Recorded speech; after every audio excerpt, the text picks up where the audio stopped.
నమస్కారం. Welcome to AR logic 10th Hindi క్లాస్కి మీ అందరికీ స్వాగతం. నేను మీ హిందీ గురు సంతోష్ కుమార్. మరి 10th క్లాస్ వ్యాకరణలో భాగంగా ఈరోజు మనం ప్రత్యయ్ అనే ఒక టాపిక్ని మనం తీసుకున్నాం. మరి ప్రత్యయ్ గురించి ఈరోజు మనం నేర్చుకుందాం. రైట్, చూడండి, ఇక్కడ ప్రత్యయ్ మీకు ఇక్కడ రాసి ఇవ్వబడింది. ఇక్కడ ప్రత్యయ్ అంటే ఏమీ లేదు. ఉపసర్గ ఎట్లా అయితే మనం ఒక పదానికి ముందు వచ్చి చేరితే పదాన్ని అర్థాన్ని మార్చినా లేదా వ్యతిరేకార్థంగా చేసినా దాని ఉపసర్గని ఎలాగన్నామో, ప్రత్యయ్ అంటే ఇప్పుడు ఒక పదానికి వెనకల వచ్చి చేరి అర్థాన్ని మార్చడాలు ఏముండవు, జస్ట్ ఉన్న అర్థాన్ని సాధారణంగా చేస్తుంది అంతే. చూడండి, ఇక్కడ ప్రత్యయ్ అంటే ప్రతి ప్లస్ ఐ అనే రెండు పదాల నుండి ఉద్భవించింది. ప్రతి అంటే వెంబడి లేదా తర్వాత అని అర్థం.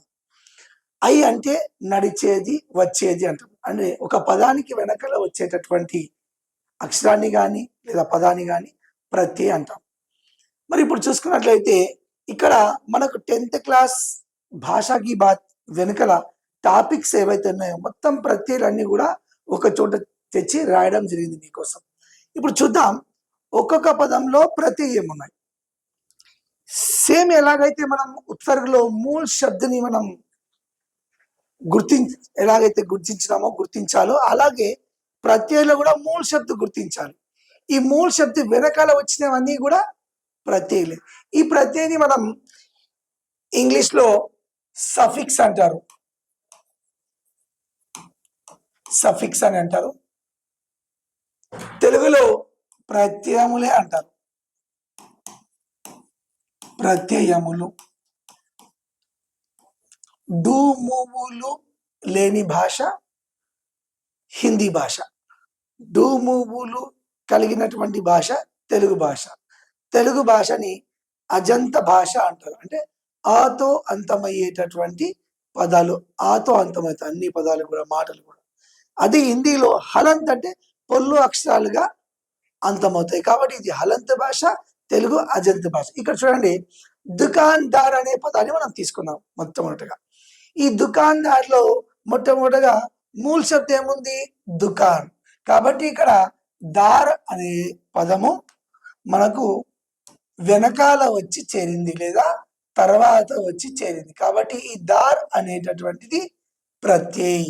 దుకాన్ అనేది మూల్ శబ్దం. దుకాన్ అంటే అంగడి, దుకాణము.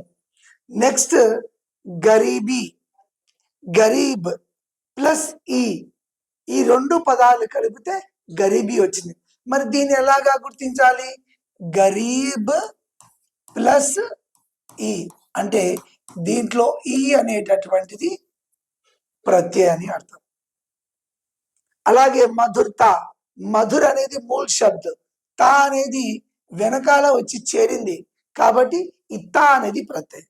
అలాగే ఉద్దండత, ఉద్దండ్ అంటే గర్వముతో కూడిన, ఉద్దండత. ఇక్కడ ఉద్దండ్ మూల్ శబ్ద, తా అనేది ప్రతి. అలాగే విశేషమైనటువంటి విశేష, దీనికి తా ఆడేసాం, విశేషత అయిపోయింది. తా అనేది ప్రతి. అలాగే ప్రాకృతిక్, ఈ ప్రాకృతిక్ని ఎలా గుర్తుపట్టాలి అంటే ఈ ప్రాకృతిక్ కానివ్వండి, తర్వాత ఐతిహాసిక్ కానివ్వండి, ఔపచారిక్ కానివ్వండి, కొన్నింటికి ఒక 4 నియమాలు ఉన్నాయి. ఆ నియమాలు మీకు చెప్తాను. ఫస్ట్ ఇవి చూద్దాం, చూసిన తర్వాత మనం నియమాలకు వెళ్దాం. ప్రాకృతిక్ ఈ ఏ రెండు పదాల వల్ల ఏర్పడింది అంటే ప్రకృతి ప్లస్ ఇక్, ప్రకృతి ప్లస్ ఇక్, ప్రాకృతిక్ అంటే ఇక్ అనేది ఇక్కడ ప్రత్యయ్. అలాగే భాగ్యవాన్, భాగ్య అనేది మూల్ శబ్దం, దీంట్లో వాన్ అనేది ప్రత్యయ్. అలాగే వార్షిక్ లో కూడా వర్ష ప్లస్ ఇక్, ఈ రెండు కలిపితేనే వార్షిక్ అవుతుంది. కాబట్టి ఇక్కడ వర్ష ఇక్, ఈ ఇక్ అనేది ఇక్కడ దీంట్లో ప్రత్యయ్. ఖుషి, ఖుషిలో మూల్ శబ్దం ఖుష్. అందరూ ఖుషి ఉన్నారు, ఖుష్ ఉన్నారా మీరంతా అంటే ఖుష్, ఆ ఖుషిగా ఉన్నాం సార్. ఖుష్ అవుతేనే ఖుషి. ఇక్కడ చూడండి ఖుష్ ఉంది కాబట్టి ఖుష్ కి ఇక్కడ ఈకి ఈ యాడ్ చేస్తే ఈ జత చేస్తే ఖుషి అయింది కాబట్టి దీంట్లో ఈ అనేది ప్రతి. అలాగే భారతీయ భారత్ ప్లస్ ఈయ భారతీయ ఇది కూడా సేమ్ ఇక్కడ భారత్ ప్లస్ ఈ ఇక్కడ దీంట్లో ఈ అనేటటువంటిది ప్రతి. అలాగే ఔపచారిక్ ఔపచారిక్ లో ఉపచార్ ప్లస్ ఇక్ కాబట్టి దీనిలో ఇక్ అనేటటువంటి ప్రతి ఉంది. అలాగే ఐతిహాసిక్ లో ఏముంటుంది అంటే దీంట్లో కూడా ఇక్ ఉంది. దేంతో కలిసి వస్తుంది ఇక్ అంటే ఇతిహాస్ ప్లస్ ఇక్. ఇలా మీరేం చేయాలి అంటే ఎన్ని వీలైతే అన్ని భాషకి బాత్ వెనకల ఉన్నటువంటి పదాలను మీరు ప్రత్యయం నుండి అన్ని ఒక చోట రాయండి. వాటిని మీరు ప్రాక్టీస్ చేస్తే ఈజీగా మీకు అర్థమవుతుంది. మనం ఈజీగా మార్కులు కూడా సాధించవచ్చు. మళ్ళీ ఒకసారి ప్రత్యయ అంటే ప్రతి ప్లస్ ఐ అనేటువంటి పదాల నుండి ఉద్భవించింది. ప్రతి అంటే వెంట లేదా తో నడిచేది తో అని అర్థం. అలాగే ఐ అంటే నడిచేది లేదా వచ్చేది అని అర్థం. అంటే ఒక పదానికి వెనకలగా వచ్చేది వెనకల ఉండేది అని అర్థం. అంటే ఇక్కడ ఇంతకుముందు ఉపసర్గకి క్వైట్ ఆపోజిట్ ఉపసర్గకి పూర్తి వ్యతిరేకంగా ఈ ప్రత్యయం ఉంటుంది.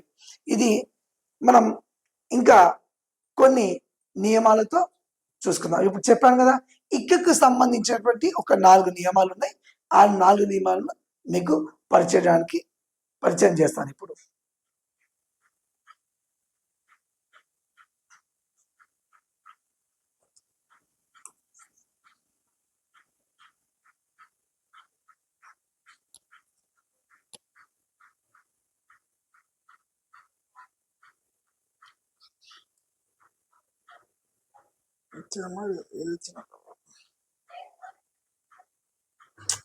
ఉండరా